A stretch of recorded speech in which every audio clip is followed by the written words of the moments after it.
I can rest meditating till the point the ego I dissolves. And even when thoughts arise, I ask, to whom do these thoughts arise? And I get the answer, I. When I go further deep, inquiring into the source of I, it is just silence, and I'm stuck there. I'm confused about whether to keep my attention on I or on silence. നല്ലൊരു ചോദ്യം അത്. കുറച്ച് practice ചെയ്തിട്ട് ഡീപ്പായിട്ട് പോകുന്നവർക്ക് ഉണ്ടാകുന്ന സംശയം അത്. അപ്പോൾ I can rest meditating till the point the ego I dissolves. അപ്പം ഞാൻ എന്ന ഈഗോ ഉണ്ടല്ലോ, അത് ഇല്ലാതാകുന്നത് വരെ എനിക്ക് ധ്യാനിക്കാൻ കഴിയുന്നുണ്ട്. ചിന്തകൾ വരുന്ന സമയത്ത് ഈ ചിന്തകൾ ആർക്കാണ് വരുന്നത് എന്ന് എനിക്ക് ചോദിക്കാൻ പറ്റുന്നുണ്ട്. അപ്പം എനിക്ക് ഉത്തരം ലഭിക്കുന്നുണ്ട്, എനിക്കാണ് വരുന്നത്. ഓക്കെയാണ്. When I go further deep, ഞാൻ എന്നതിൻ്റെ ഉറവിടം അന്വേഷിച്ച് പോകുന്ന സമയത്ത്, ഞാൻ കൂടുതൽ ആഴത്തിലേക്ക് പോകുമ്പോൾ, ഫർദർ ഡീപ്പ്, അത് വെറും നിശബ്ദതയാണ്, സൈലൻസ് ആണ് അവിടെ എത്തുന്നത് അല്ലേ. ഞാൻ അവിടെ കുടുങ്ങി കിടക്കുക എന്ന് പറയുന്നത്. I am stuck there. എൻ്റെ ശ്രദ്ധ ഞാൻ എന്നതിലാണോ അതോ ആ സൈലൻസ് ഉണ്ടല്ലോ, നിശബ്ദത, അതിലാണോ നിലനിർത്തേണ്ടത്? ഇതാണ് സംശയം എന്നാണ് പറയുന്നത്. അപ്പോൾ ഇവിടെ നമ്മൾ ഈ പ്രാക്ടീസ് ചെയ്യുമ്പോൾ ഞാൻ എന്ന ഒരു അറിവുണ്ട്. ചിന്തകൾ എവിടെയാണ് വരുന്നത്? എന്നിലേക്കാണ് വരുന്നത് എന്ന് പറയണം. ഫർദർ ഡീപ്പായിട്ട് പോകുമ്പോൾ ഒരു സൈലൻസിലെത്തുന്നു എന്ന് പറയുന്നു. ഇവിടെ വരെ എത്തി. ഇവിടെ എത്തിയപ്പോൾ പിന്നെ പറയുന്നത് ഐ ആം സ്റ്റക്ക് ദെയർ. അവിടെ പുതിയ ഐ വന്നു,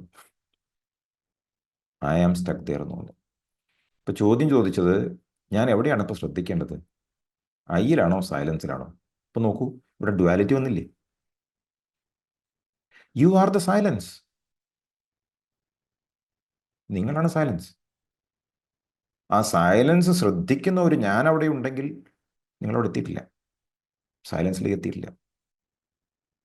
സോ നിങ്ങൾക്ക് ആ നിശബ്ദത അറിയാൻ കഴിയുന്നുണ്ടെങ്കിൽ അറിയുന്നവൻ അവിടെ അങ്ങനെ വേറെ നിൽക്കുന്നുണ്ട്. അറിയുന്നവനെയാണ് അറിയേണ്ടത്, സൈലൻസിനെ നിങ്ങൾ നോക്കണ്ട, വിട്ടേക്ക്. ഓക്കെ. മഹർഷി പറയുന്നു ഹുവമ എന്നുള്ള പുസ്തകത്തിൽ, the self is that where there is absolutely no I thought, that is called silence. Self എന്ന് പറഞ്ഞാൽ എന്താണ്? ഞാൻ എന്ന ചിന്തയില്ലാത്ത ഒരു സ്ഥലമാണ്. അപ്പോൾ ഞാനുമുണ്ട് സൈലൻസും ഉണ്ട് വെച്ചിട്ടുണ്ടെങ്കിൽ അത് സെൽഫ് അല്ല. അവിടെയും ദ്വൈതഭാവം വന്നു. ഞാൻ വേറെ നിൽക്കുക. ചിലർ പറയും ഞാനിങ്ങനെ ചെയ്യുന്ന സമയത്ത് വല്ലാത്തൊരു സുഖവും സന്തോഷവും എനിക്ക് അനുഭവപ്പെടുന്നുണ്ട്. അപ്പം നിങ്ങളവിടെ ഉണ്ട്, നിങ്ങൾ മെർജ് ചെയ്തിട്ടില്ല, ആ ഐ കൊഴിഞ്ഞു പോയിട്ടില്ല. ഇതിന് മനോലയ എന്ന് പറയും.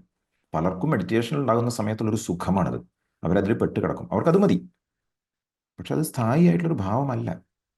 അതിൽ പെട്ടുപോയി കഴിഞ്ഞാൽ നിങ്ങൾക്ക് അവിടുന്ന് അടുത്ത ലെവലിലേക്ക് പോകാൻ പറ്റില്ല. നമുക്ക് മനോലയ അല്ല വേണ്ടത്, അതിൻ്റെ നെക്സ്റ്റ് ലെവലുണ്ട്, മനോനാശ എന്ന് പറയും. മനോനാശം എന്ന് പറഞ്ഞാൽ ആ ഐ കൊഴിഞ്ഞു പോകണം. ആ സുഖം അനുഭവിക്കുന്ന ഒരു ഞാനുണ്ടല്ലോ, ആ ഞാൻ ഇല്ലാതെയാകണം. അതിന് നമ്മൾ വീണ്ടും ആർക്കാണ് ഈ സുഖം ഉണ്ടാകുന്നത് എന്ന് അന്വേഷിക്കണം. ആരാണ് ഈ സൈലൻസ് എക്സ്പീരിയൻസ് ചെയ്യുന്നത് എന്ന് ചോദിക്കുമ്പോൾ സ്റ്റക്കായിട്ടുള്ള അവസ്ഥ പോകും. ബന്ധനമാണ് സ്റ്റക്ക് എന്ന് പറഞ്ഞാൽ. Okay. So where to keep my attention എന്നുള്ള ചോദ്യമാണല്ലോ, ഞാൻ എവിടെയാണ് ശ്രദ്ധ കൊടുക്കേണ്ടത് എന്ന് ചോദിക്കുമ്പോൾ ചോദിക്കേണ്ടത് to whom did this thought arise. ഇതൊരു ചോദ്യമാണ്. എവിടെയാണ് എൻ്റെ ശ്രദ്ധ ഞാൻ കൊടുക്കേണ്ടത്? ഞാനിലാണോ അതോ സൈലൻസിലാണോ എന്ന് ചോദിച്ചില്ലേ? ഇത് ആർക്കാണ് ഉണ്ടാവുന്ന ഈ ചിന്ത? അതൊരു ചിന്തയാണ്. സൈലൻസ് താഴെ. അപ്പോൾ ഓട്ടോമാറ്റിക്കായിട്ട് വരും ടു മീ. ആർക്കാണ് ഈ ചിന്ത ഉണ്ടാവുന്നത്? എനിക്കാണ്.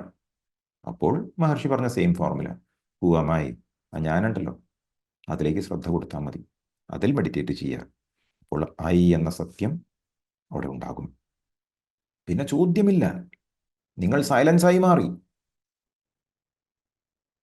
ഞാൻ സൈലൻസിൽ ശ്രദ്ധ കൊടുക്കണമോ എന്ന് ചോദിക്കുമ്പോൾ ആ പറഞ്ഞ ഞാനുണ്ടല്ലോ, അതവിടെ മൈൻഡ് ലെവലില്ല, മുകളിലാണ്. യഥാർത്ഥ സൈലൻസിൽ വരുമ്പോൾ പിന്നെ അവിടെ ഐ ഇല്ല, നിങ്ങൾ തന്നെയാണ് സൈലൻസ്. അപ്പോൾ ഏത് സംഗതിയിലും നമുക്ക് പ്രാക്ടീസ് ചെയ്യാൻ പറ്റുന്നൊരു കാര്യമാണ് ആത്മവിചാരം. നിങ്ങൾക്ക് മനഃശാന്തി വേണമോ? സെൽഫ് എൻക്വയറി പ്രാക്ടീസ് ചെയ്യുക. നിങ്ങൾക്ക് സന്തോഷം വേണമോ? അൺകണ്ടീഷണൽ ആയിട്ടുള്ള ഹാപ്പിനെസ്സാണ് പറയുന്നത്. ആത്മവിചാരം പ്രാക്ടീസ് ചെയ്യുക. നോൺ അറ്റാച്ച്ഡ് ഫീലിംഗ് വേണമോ? സെൽഫ് എൻക്വയറി പ്രാക്ടീസ് ചെയ്യുക. വലിയ പ്രശ്നങ്ങളിലൂടെ കടന്നു പോവാണ്, അതിജീവിക്കണം, സെൽഫ് എൻക്വയറി പ്രാക്ടീസ് ചെയ്യുക. കാരണം ഈ ഖയോസ് എല്ലാം ഉള്ളത് മനസ്സിലാണ്. ആ മനസ്സിൽ നിന്ന് നിങ്ങൾ പിന്തിരിയണം, ഞാൻ എന്ന സത്യത്തിലേക്ക് വരണം. പല സ്ട്രഗിൾസും ഉണ്ടാവും, പല റിലേഷൻഷിപ്പ് പ്രോബ്ലംസും നമുക്ക് ലൈഫിലുണ്ടാവും. പക്ഷേ ഇതിനൊക്കെ കൃത്യമായ ഒരു സൊല്യൂഷൻ വേണമെങ്കിൽ ഞാനായി നിലകൊള്ളണം. മനസ്സിൻ്റെ എല്ലാവിധ വൃത്തികളിൽ നിന്നും ഞാൻ പിന്മാറിയ ശേഷം അഹം വൃത്തിയിലേക്ക് തിരിയണം. ആ നായ എങ്ങനെയാണോ യജമാനൻ്റെ മണം അന്വേഷിച്ച് യജമാനനെ കാണാൻ പോകുന്നത്, അതുപോലെ ഈ ഞാൻ എന്ന അഹം വൃത്തിയിൽ നമ്മൾ ശ്രദ്ധ കൊടുത്തുകൊണ്ട് നമ്മൾ മുന്നേറുമ്പോൾ യഥാർത്ഥ സത്യം, ബ്രഹ്മം, ദൈവം നമ്മൾ അറിയും.